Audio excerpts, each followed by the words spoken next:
Tonight's subject is Unless I Go Away.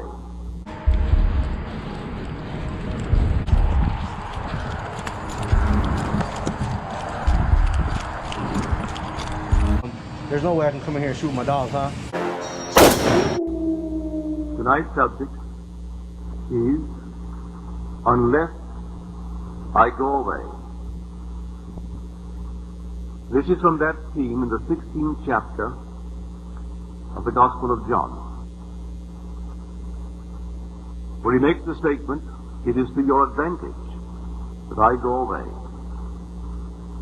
For unless I go away, the Counselor will not come. But if I go away, I will send the Counselor, and he will lead you into all truth." Not just a little piece, but all truth. Then he said, "A little while, and you will see me no more." So, there's no way I can come in here and shoot my dogs, huh? Yeah. Awesome. All right, thank you.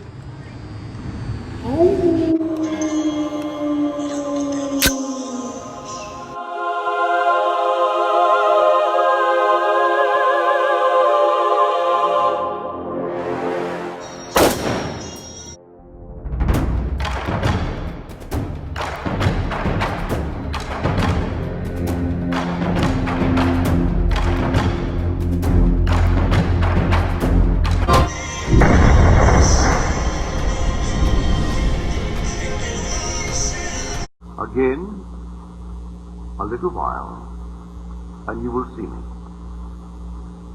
And we are told they did not understand him. Now God speaks to man in vision. If man is so organized by divine providence for spiritual communion, God will speak to him in vision. And then it's his duty to tell it to the world as he moves through the world. Heard the conversation between Esau and his father.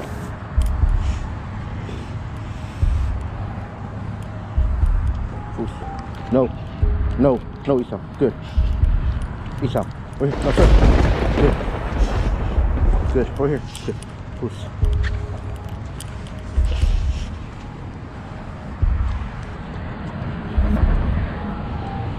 Good. Good. Good. Good. Good. Good.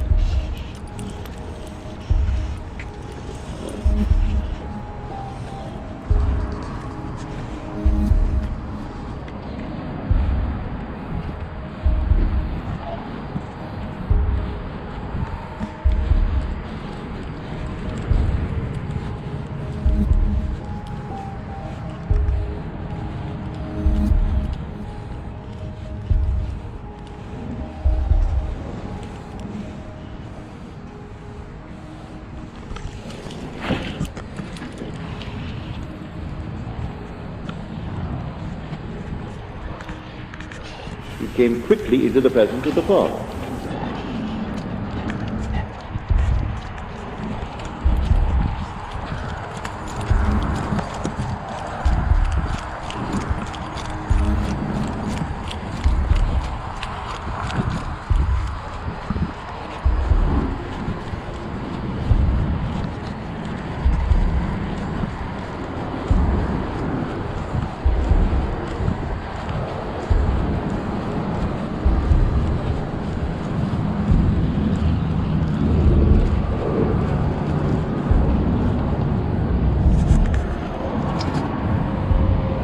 And the Father said to him, "Come near, that I may feel you, my son, whether you are my son Esau or not.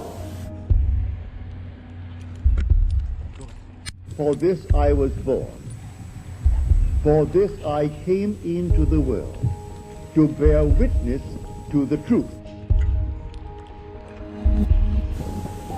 So Jacob came near to Isaac his father, who felt him. And then Isaac said to Jacob, "The voice is Jacob's voice, but the hands are the hands of Esau. And then he blessed him. He gave him his blessing.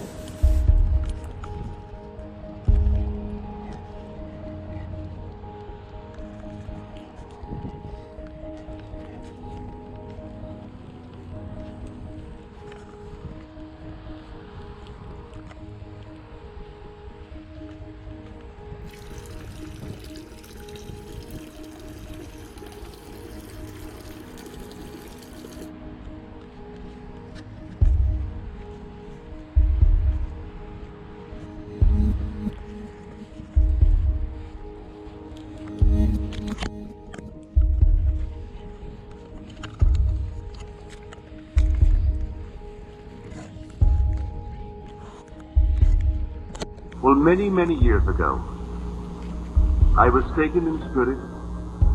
Here I was shown an enormous field of sunflowers.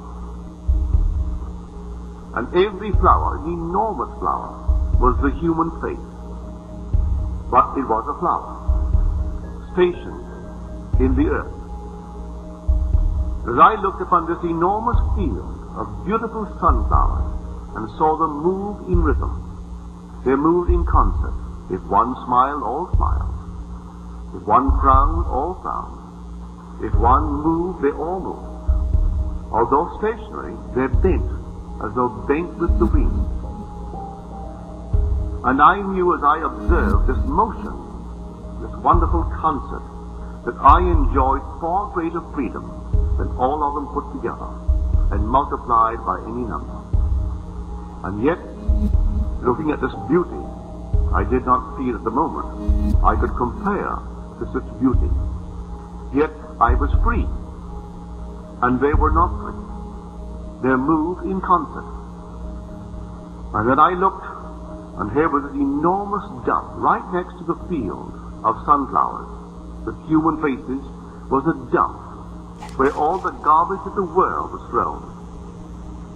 And here I saw a rat, an enormous rat. And I tried to catch him, and I caught the rat, and I caged the rat, put him into a cage. When I had caged that rat, then suddenly the vision faded. Then you must wait for its interpretation. But here he speaks to you and tells you, I tell you it has meaning. Everything in the world has meaning. A little feather falling from a bird flying through space has meaning if we only understood how to read it.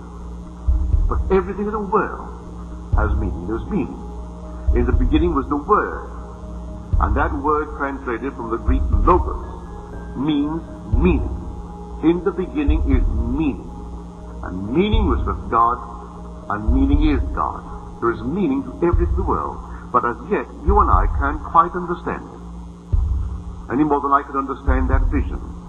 I woke from it, I never wrote it down, but it's indelibly impressed upon me. I can't forget it. It happened many years ago. But now I'll tell you what it means. Because in the interval, other visions have thrown light upon it. The Gospels, the parables, are an acted story. God plays the central part. And we were just like the flowers, the sunflowers, the human faces, stationary and moving in rhythm to God's command. We were puppets. And God wants persons, not puppets. If I as a father took my son to camp, and then I left my son in camp, and then moved away, but I do it for his benefit. I do it for his good. When God took us out of this heavenly sphere, we were only puppets, moving in concert. He brought us into this world called the world that is fallen, for our good, that we may become completely individualized, even though we pass through hell. And so, in a sense, God was never more present than when he was absent. Because God, who had dwelt among us in this affairing, dwells within us. He didn't send us out into this thing. God entered man and came with man. It's God playing the part in all this fabulous world about us. And because he is invisible to our mortal eye, we think he's disappeared. No, he has never been more present. He was the orchestra leader when we were the field of flowers. And then he sunk himself in us and became invisible to us. But he is more present than when he dwelt among us, because now he dwells within us. Well, the time is up. Until the next